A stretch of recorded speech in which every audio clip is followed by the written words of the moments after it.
topics and opinions expressed in the following show are solely those of the hosts and their guests and not those of W4CY Radio, its employees, or affiliates. We make no recommendations or endorsements for radio show programs, services, or products mentioned on air or on our web. No liability, explicit or implied, shall be extended to W4CY Radio or its employees or affiliates. Any questions or comments should be directed to those show hosts. Thank you for choosing W4CY Radio. Welcome back, everyone, to the Geeks, Geezers, and Googleization Show, the home of Googleization Nation, where we talk with HR and business thought leaders about the crazy, never-normal shift going on all around us. Our goal is to bring you ways to reimagine tomorrow and explore the ever-changing convergence of people, business, and technology. Here is your host, Ira Wolfe.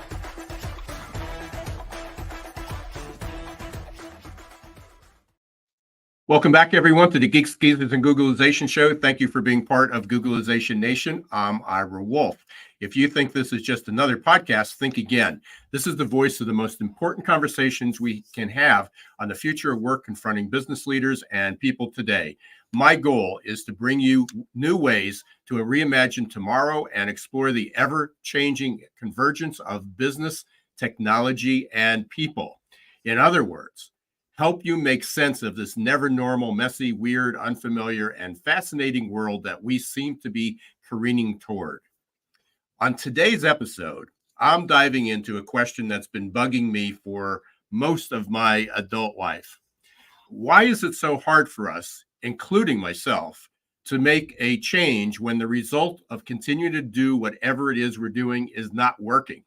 Even when the writing is on the wall, we hesitate, we procrastinate, we flail, we stare like deer caught in the headlights. Yesterday, while reading feedback and responses to my students' assignments about the results of their adaptability quotient assessment, I had one of those fabulous aha moments. Now, I suspect many of you like me are like me when it happens, and you can't wait to share it and discuss it with someone. Well, today, I have that opportunity with the world-recognized expert in the mindset of innovation and the art of human capacity reinvention, which is a mouthful. My guest is Michael Lee. In addition to a deep dive into adaptability, which you know is one of my favorite topics, we're going to peel back the layers on a little something that I recalled in that aha moment called the Dunning-Kruger effect. I know that's a mouthful, but stick with me for a minute. You know how sometimes we think we're the LeBron James, the Steph Curry, the Caitlin Clark after getting nothing but net after tossing up a basketball. Well, the same thing happens to us in our day-to-day lives when it comes to complex decision-making. It turns out there's this psychological quirk where we, and yes, I'm including myself here, might overestimate our ability. It's like believing you're a gourmet chef because you just nailed it with that grilled cheese sandwich. This bias can make leaders think we're ready for whatever change throws our way, armed with nothing but our past wins, years of experience, and a sprinkle of optimism. We've been there, we've done that. Am I right or am I right? Unfortunately, we're wrong. The Dunning-Kruger effect, defined as a cognitive bias in which people with limited competence or some competence in a particular domain overestimates the ability. Basically, we overestimate we think we're LeBron James or we think we're the gourmet chef.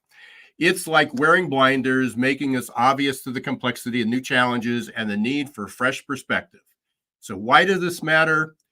In a world that's spinning faster with never normal change, adaptability is king. And that's why I can't wait to dive into this conversation with Michael. But before I bring him to the stage, today's show is again brought to you by our good friends at Avanti. Avanti is at the forefront of making everywhere work work. Next week at this time, I'll be participating in the Avanti Solution Summit. And I can't wait. There's an amazing 700 people registered already for the event, more than double what they anticipated. There'll be over 70 educational sessions and keynotes. But what I'm most excited about is the release of their 2024 Everywhere Work Report. I can't wait to share the results with you over the coming weeks, but there's still a chance for you to join me and the Avanti team on April 10th in Dallas, Texas for this epic summit. Let's learn a little bit more about the summit and how you can attend.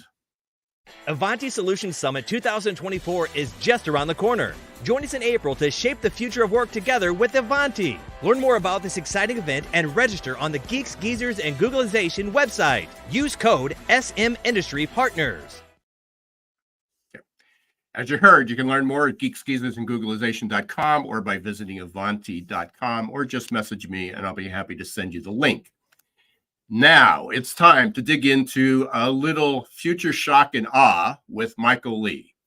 Michael's the creative breakthrough artist, he's also an artist, but creative breakthrough catalyst, a working creative professional who facilitates breakthroughs for leaders and their teams.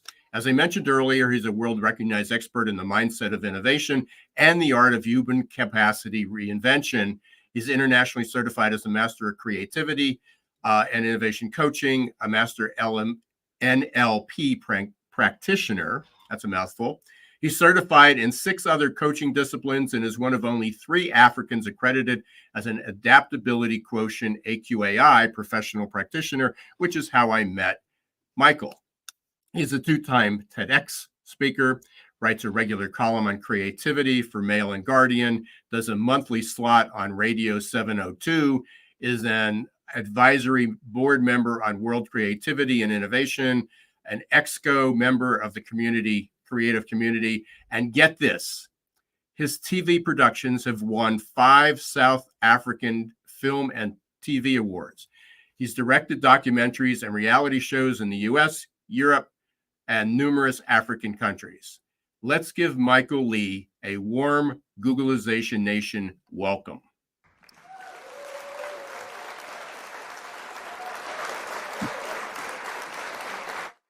Hey, Michael, welcome. Thank you, Ira. Thank you. It's good to be in the Googleization Nation.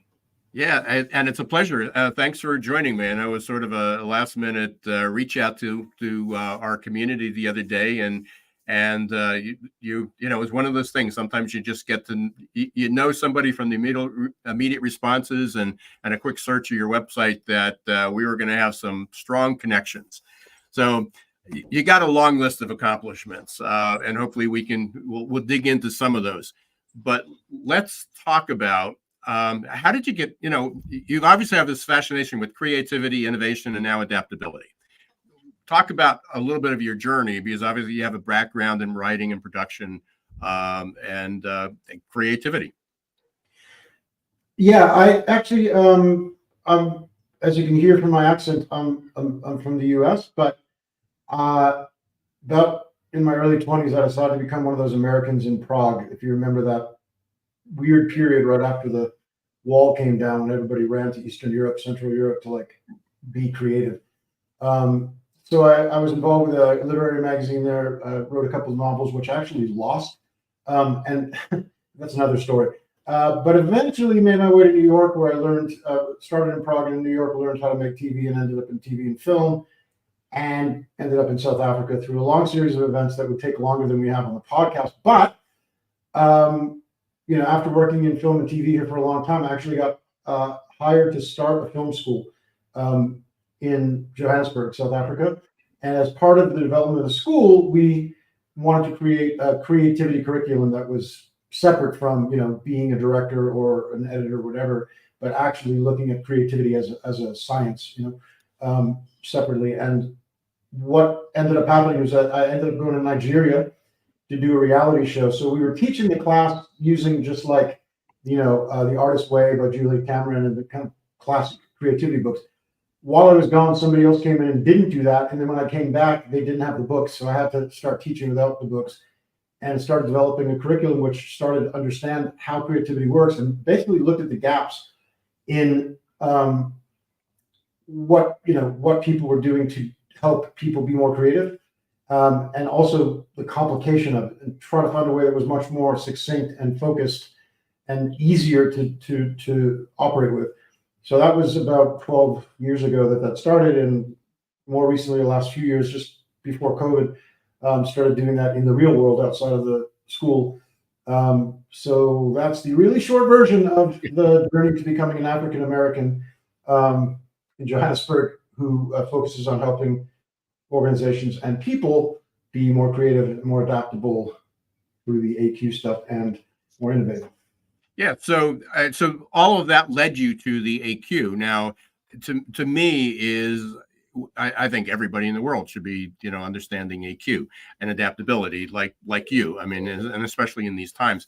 But as a film producer, a creative, an innovator, what led you, or what was your introduction to the AQ that, I guess, what was the connection there? Why did you see that as a possible aid, tool, solution that you didn't have in your already pretty large toolbox? Well, so first of all, in 2019, I think I gave a very short talk here about let's create AQ in Africa, and then discovered very shortly thereafter that somebody was already doing it. So when I discovered that someone was already doing it, I got very interested in finding out about that. And then the other part of the answer, though, is that I operate with a principle that we've called innovativity. And it's on the basis of, and it originally was creativity and innovation are really one thing, right? That creativity is thinking differently from yourself, not just thinking differently from other people, because that isn't really useful. You have to be able to adapt your thinking to attack the problem you want to solve. And innovation really just the physical action that follows that. So acting differently from yourself. Adaptability kind of completes the circle because it's being different from yourself, right?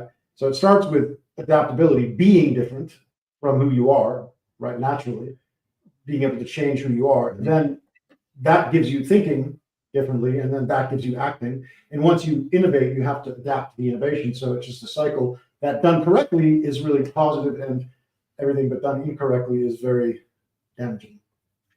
Yeah, well, as I said, our thought process is just from our couple of WhatsApp chats and a few emails back and forth. I assume that there was this synergy, there was a synchronicity in our thought process, and similarly, one of the things that AQ or what I found was missing, that missing piece you talk about completing the circle, was we talk about helping people be creative. And I've been on this pursuit for years. My master's of leadership, I was introduced to a lot of De Bono's work,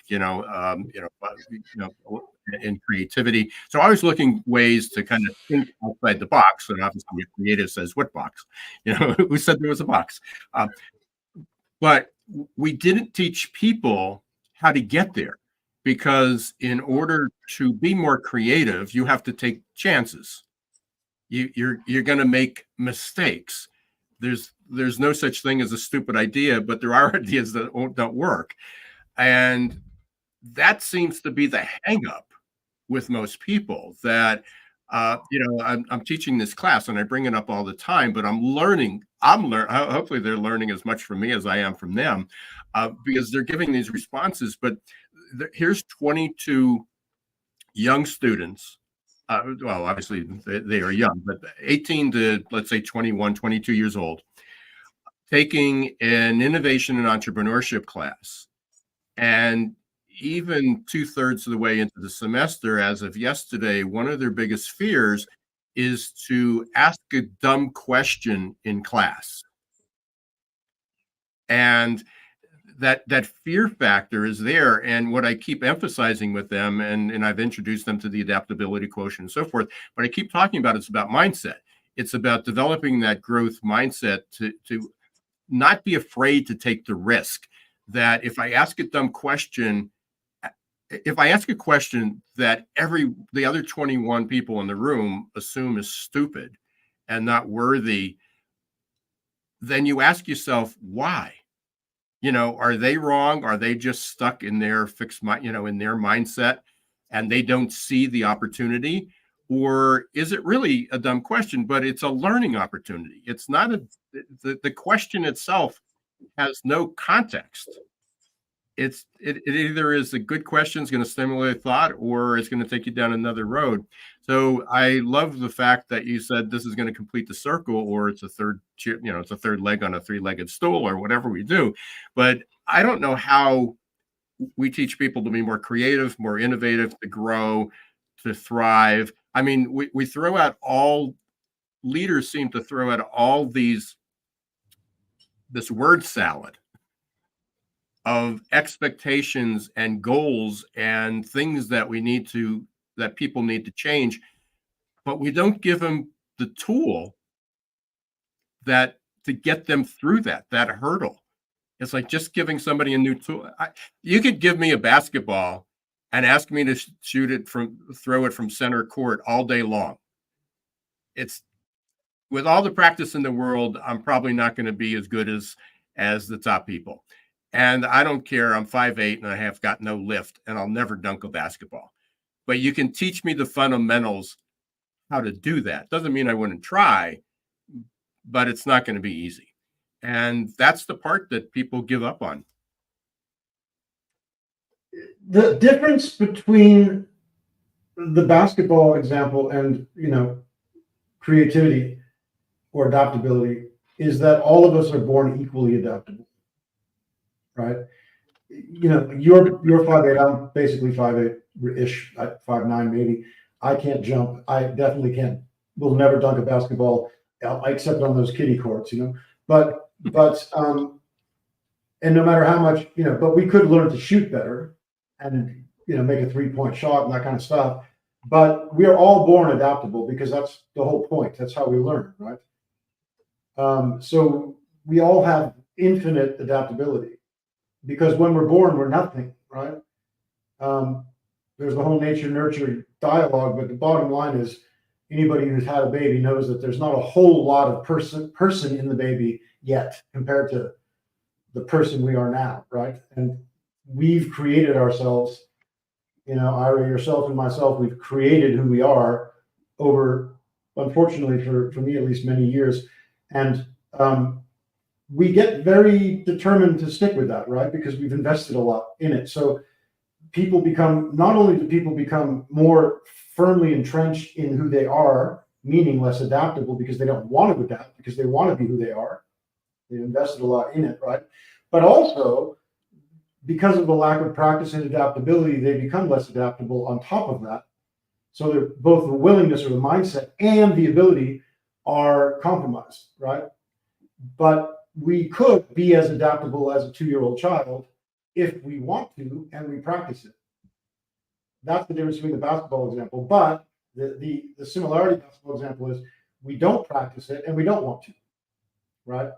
Right. If I took your brain now and put it in your brain when you were 1 year old, well, you are sitting in a chair, but you'd still be sitting. You wouldn't be able to walk, right? Because you would have tried like 50 times and you'd be like, this is not what I'm good at. Like you say, you're not good at dunking a basketball, And although the basketball example is pretty good because you're probably not going to ever learn to jump that high.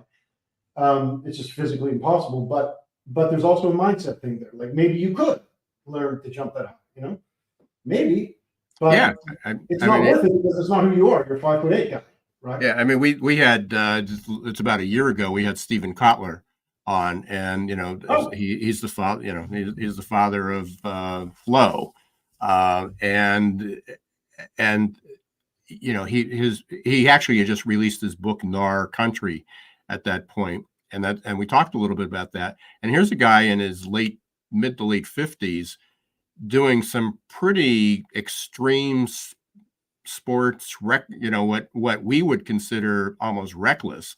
So to your point, as a very older baby boomer, learning to dunk a basketball when sometimes bending over to put my shoes on or socks on seems to be a monumental effort. Yeah, I probably can do it, but am I willing to throw my back out? Am I willing to break a bone? So we can do it, but those are risks, and those are calculated risks, and some people are willing to take those and they're not. So I want to make sure that everybody understands that we're not talking about having people do extreme things, Sometimes it could be simple as changing your job, changing your routine. We're living, the topic of this, our focus is about future of work. And just yesterday, I saw, what was the company? A CEO of a large company just decided that although just months ago they were going to do a hybrid type of work schedule, or a remote work schedule, now people have to come back to work 3 days a week. Okay. And I always ask that question, and this is the lead into this Dunning-Kruger that I mentioned earlier, is that is the struggle with the change of remote work to hybrid work from going to the office, going to work, related to the leader's inability to manage a team, to collaborate, to be innovative, to be creative remotely? Is it that it can't be done, or they're just not competent enough yet? Are they in that conscious, the unconscious incompetence thing that they don't know what they don't know, therefore it won't work, or do they have a justification for that because some of the employees may not be competent to work remotely, to work on their own, to do it visually, digitally, or is it reality? Is it, and we don't know. I mean, but people are making these gut adjustments without helping people adapt. I just want to touch on something you said earlier about that we're not telling people to do something dangerous, right? The problem we do face is that people treat it as dangerous. Like, good point. It is as dangerous to a lot of people to change jobs as it is to skydive or something, right? That's the problem we're facing, because although we have the skill to adapt as much as we did when we were a child, we don't think we do, right? And we don't think that the risk, you raise a great word, risk, we don't think that the risk is worth it. But there is not actually, a lot of the risk is just imaginary. Yeah. Right? We're not standing in front of a lion in the jungle and it's about to eat us. Yeah. It's just like, oh, changing my job. It's actually not necessarily a risk at all. It might be a much bigger risk not to change your job. Yeah.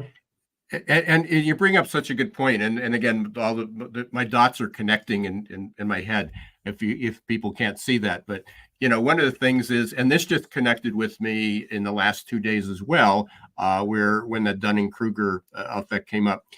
But there's something called the Holmes-Ray scale. I don't know if you're familiar with that. It's HOLMES dash. It's two gentlemen, Holmes and Ray. It's RAHE, and people can look that up.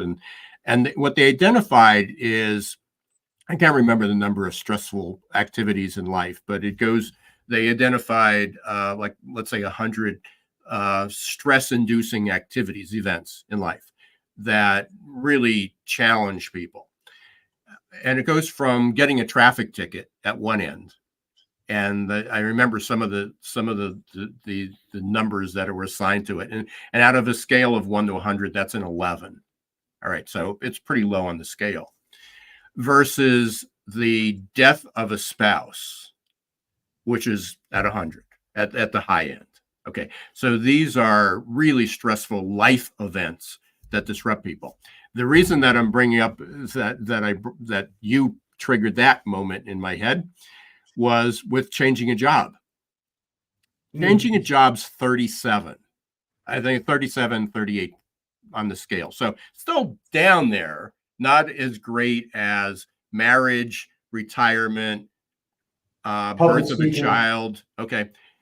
Public speaking. Yeah, I'm not sure if public speaking was on there, but it obviously that is one of those fears. But what's interesting is if changing a job was a 37, then the next spot up, which was 38, was the death of a good friend.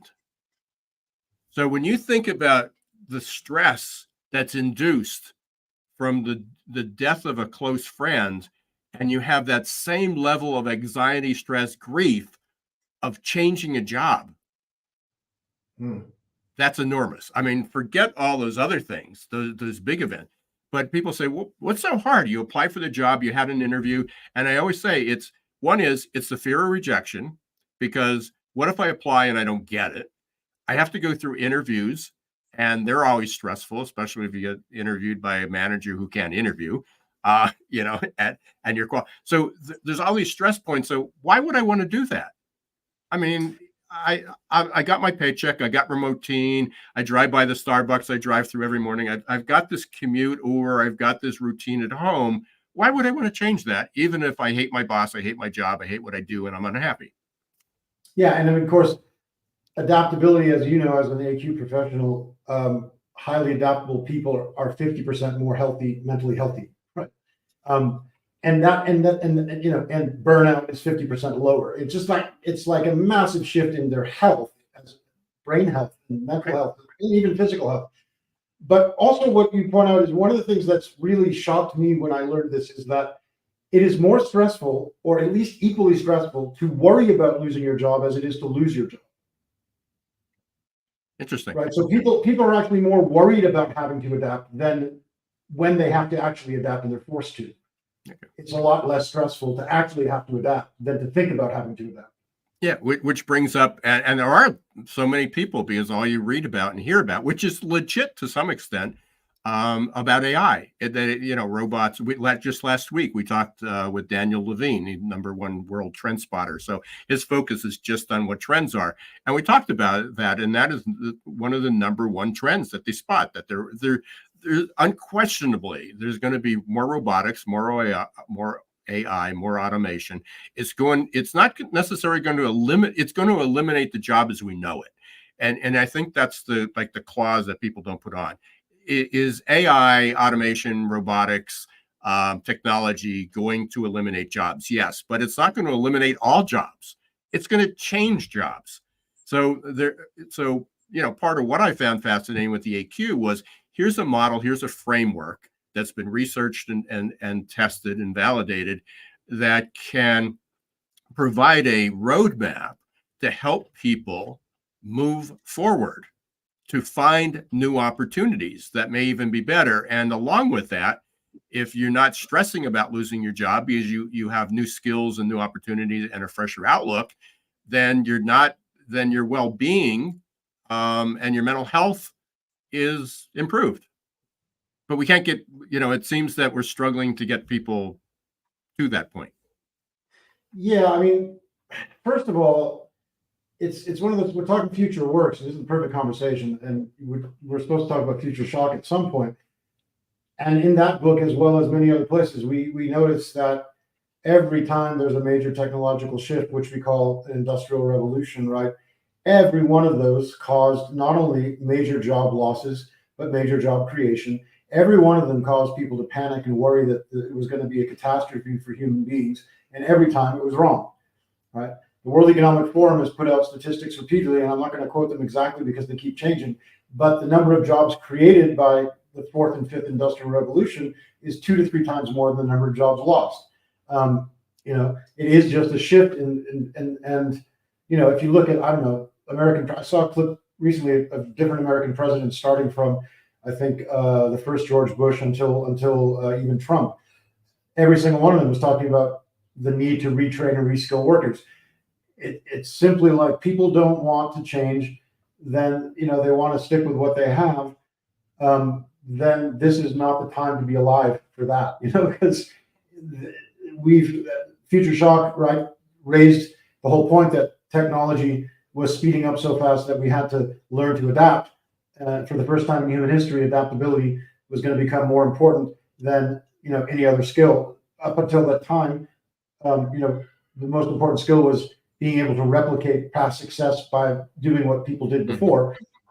And what he identified, Alvin Toffler, was that we were in a position, where we had to stop doing that and start adapting as the best skill, even more important than reading and writing, he said. And the part about that, Ira, that has always shocked me and shocks people when if they're not an expert on the book, is that he wrote that book 50 years ago, 1 year before ARPANET was created, which is the internet, like, his statement that technology is changing so fast that we're becoming sick and can't keep up. There wasn't even an internet, like not even a private one, like not even like in people's offices, like, in the science labs and in the defense department, there was nothing. And then he already said it was too fast, So people need to definitely deal with that fact that if they don't want to change, if they don't want to adapt, then they should go back in time or something, because there's nothing they can do about that. Right? I warned you this was going to go incredibly fast. We were already at the bottom of the hour. We're going to take a really quick break. We're talking with Michael Lee about future shock and awe, and we're actually just when we come back, we're going to talk about this is my original copy, 1970. Pages are yellowed. I know you may not be able to see them there. They're more like parchment paper at this point. But again, I was a college student, and the book had just come out. Fascinating book, probably got me on my journey. Put it away, forgot about it. But then during the pandemic, it seemed to, raise out of the ashes. I literally had to pull out of a box that I was throwing out of old books. Like, what do I do with this book? And it just nailed it, because it talks about what life will be when the pace of technology accelerates past our abilities to cope with it, and it creates a shattering stress and disorientation. That's what future shock is. And when you look at the levels of burnout, stress, mental illness, fear, everything that we were talking about for the last 25 minutes or so, we are living in future shock. So when we come back, we're gonna have a few minutes, and we're gonna start tying the pieces together to wrap things up and talk about the role of adaptability quotient, how that's an antidote for that, and also get some other potential solutions. So stay tuned. I will be right back. Thank you for listening to Geeks, Geezers, and Googlization. We're today with Michael Lee, and we're going to take a quick break. Are your employees feeling stuck and just showing up for a paycheck? Is your workforce working harder to get back to normal than adapting to the future? It's time to help them break their addiction to certainty and develop a growth mindset. Developed by one of the world's top-rated future of work thought leaders, AQ Plus Mindset is a powerful tool to help your employees embrace change, adapt faster, and grow on the job. Conveniently delivered to any smartphone or laptop and easy to digest 5 to 10-minute lessons. Managers can sit back and watch employee attitude shift towards growth and innovation in just 30 days. Are you ready to help your employees thrive in this ever-changing, never-normal world? Encourage them to show more grit, resilience, adaptability, and unlock their potential? The journey to a growth-filled future starts with a growth mindset. Visit aqplusmindset.com or call 484-373-4300. Hey, welcome back, everyone, to Geeks, Geezers, and Googlization. We're with Michael Lee. We're talking about future shock and awe, how to basically save your life, your business, and your butt. We're GP rated. So basically, what can we do to overcome our own incompetence? Future shock, you got the modern version. I got the newer one. Yeah. Yeah, and there's also, and I mentioned Daniel Levine when I interviewed him in 2019. So that was before the pandemic. And by the way, we were talking about future trends at that point, and we had not talked about a pandemic. So although it was sort of on the horizon, we weren't quite there yet. But they published a book, and it's quite fascinating. And it was, I think, 50 authors or 50 thought leaders who wrote about future shock. So it was sort of like 15 years later, their commentary on future shock. I don't have the name of the book offhand. It's on my shelf somewhere, but you might want to look that up too. So you had a conversation, or you had a presentation about adaptability quotient, and then you were introduced to the AQAI community. What was in, or from the AQ, what was, I guess, what resonated with you? What did you see that was that attracted you that this could be a potential solution or enough to, add it to your pretty impressive portfolio of tools to help people. Well, as I said, I'd already been thinking about AQ before and thought like that was, and it's not, I don't think that Ross and the guys who've made the AQ assessment were the first people to think of it. It's been in the ether for 20 years. It's just they're the first people to actually go out and do the work and spend the money to develop it into something usable. But it's certainly been a vibe, a vibration that AQ was the next IQ, EQ, AQ was coming, So when I stumbled across people were doing it for real, and it's a serious thing, and it's very well developed and very well run. And I mean, because you're part of the community is really solid, really good people who care about adaptability and all of the various things that connect to adaptability, like creativity. And it's a very well-run community. There's a lot of activity. The fact that you and I are here together today is a reflection of that. And the people in the community genuinely are high-level thinkers who are at the cutting edge of this, right? Because even though we're 50 years late, even though we were told 50 years ago that it was all changing within 10 years, the one thing Alvin Toffler seemed to get very wrong was he overestimated, I think, human beings' willingness to adapt. Because it's 50 years later and we're still not getting it. So what we're talking about today. I think it's a great community of people and a great product. Yeah. So just to kind of refresh, because hopefully we have some new listeners here, but this may be a reminder for others. What I found fascinating was that the model of the AQ encompassed a lot. So it wasn't just putting the burden on individuals. And oftentimes, one of the abilities is grit and resilience. So in 2020, 2021, we sort of normalized those words. We got tired of hearing about how gritty we were and how resilient we were. And they became literally the words of the year for grit and resilience. But grit and resilience allows you to keep going, to continue going, which we need, perseverance, getting knocked down, getting back up, bouncing back, doing it quickly. But that just keeps you going in the same direction for a lot of people. And that's something I tried to get across to my students, that they all say, but I've had setbacks before. I've been injured in sports. I was rejected from the college I wanted to go to. They had all these things, but you put it in perspective of, they could be gritty and resilient, but that doesn't make them adaptable, because in order to be adaptable, you're going to have to sometimes change direction. And in order to change direction, you have to go down a new path. Just like if you're lost, it's, I don't know where to go. And some of us just say, well, I'll turn left and see where it takes us. How bad could it be? And others is, well, I don't know what's there. I don't know if I make that left turn.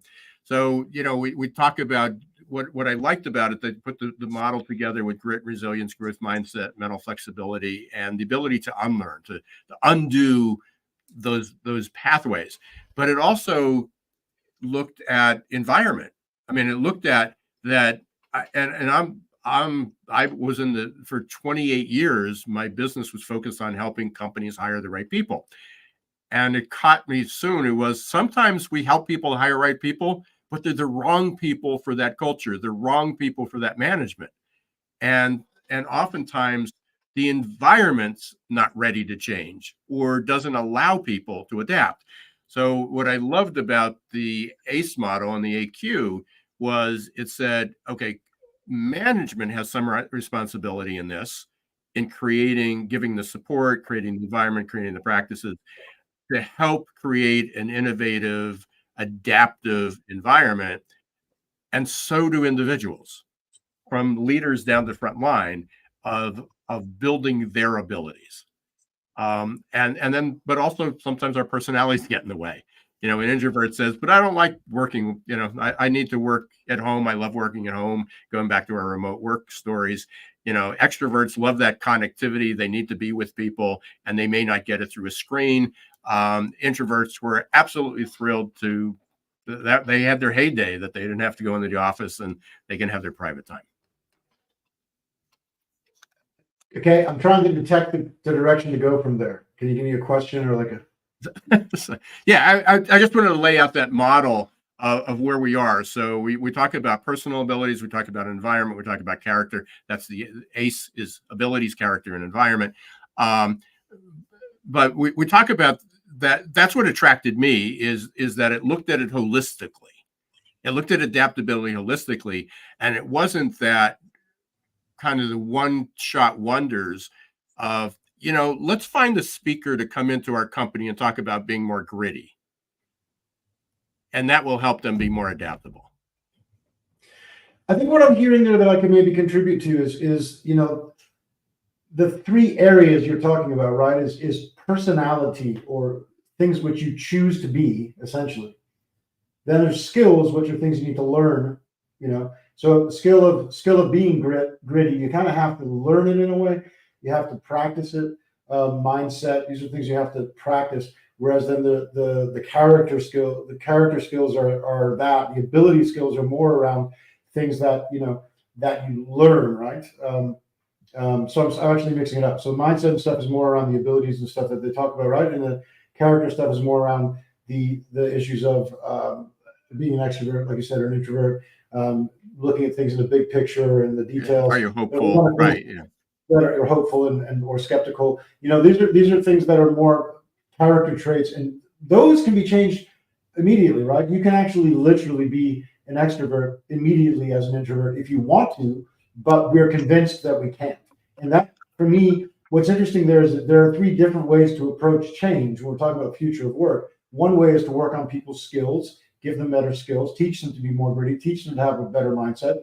Another way is to actually transform them as human beings, what they are. So if they're not hopeful and they're more negative thinking or skeptical or careful, like, you can teach them to change the way they behave or think about themselves. And that can actually literally technically be done in an instant, right? It's a quantum moment. You can change from not hopeful to hopeful instantly if you choose to. It's just hard to do it. But and there's the environmental factor, which works two ways, right? Which is actually change the environment and also, figure out how people are experiencing the environment and change that.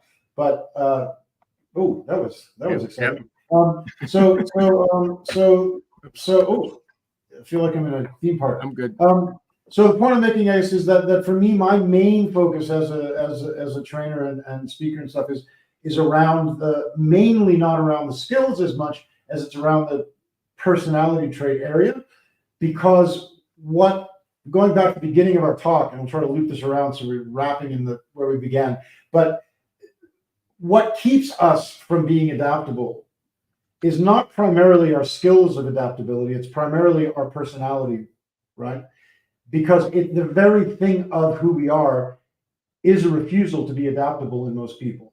Because mostly we've been taught, and this touches on future shock very powerfully, because we've been taught through all of human history, not only by our schools and our society, but by our very nature as humans, that we should grow up to be somebody named Ira Wolfe or Michael Lee.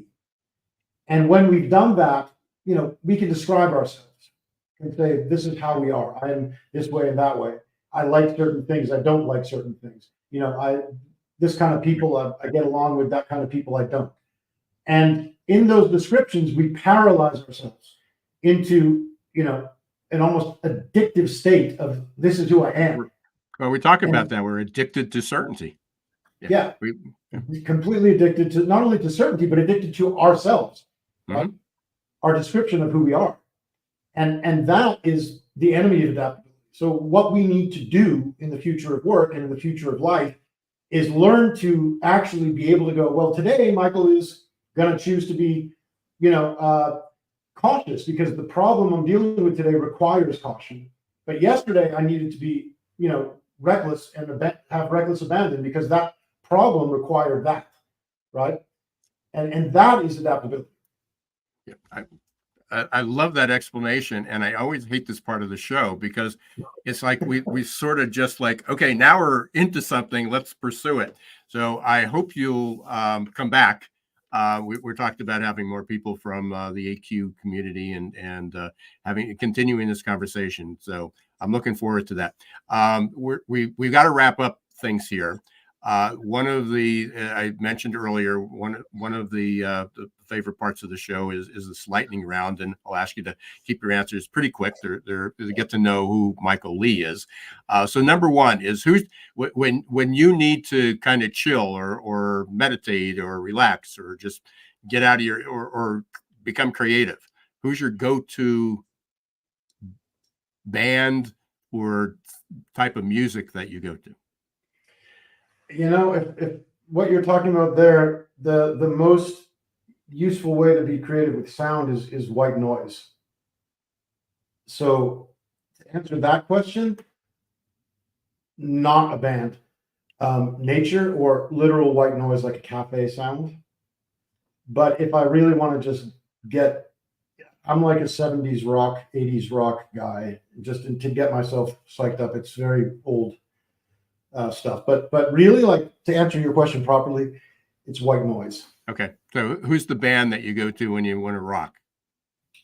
The Eagles. Oh, okay. That's good. I'm not sure we've ever had the Eagles. I've done a couple hundred shows, and not sure the Eagles has ever come up, but they're a great band. The Last Resort is the best song ever written in human history. So, so there you go. There you go. Here's I'm going to put your creative hat on. Then we're going to wrap. If you were a vehicle, mm-hmm. What would you be and why? I would be one of those Transformer cars, so that I could change to be different cars, because that would be really cool. Well, that's definitely one of the best. That's definitely the first time we've had that response. Yeah, for sure. Since you answered that pretty quick, one more. Who, if you could meet anyone, past or future, well, not future, but past or present, and have a dinner conversation with them, who would it be? Whoa. Yeah, now you're going to slow me down. I just thought of this yesterday. There was one person I thought of, and now I can't think of them. But you have my problem. There's just like a list I could go. Yeah, I know that's an impossible question. Let me just go with Einstein, because that would be cool. Wow, 2 weeks in a row we got Einstein. And that wasn't my best answer, but I can't think of the guy that I thought of yesterday. Yeah, not Alvin Toffler, huh? Or his wife. Actually, his wife was supposedly the brains behind Alvin Toffler. Okay, Cleopatra maybe also could. Yeah. Okay. We're gonna go that way, Yeah. Cool. All right. What's the best place for people to get in touch with you? It appears to be running along the bottom of the screen. MichaelLee.biz is my website. Also LinkedIn, Michael Lee Creativity. You'll find it. Okay, and we'll put that in the show notes.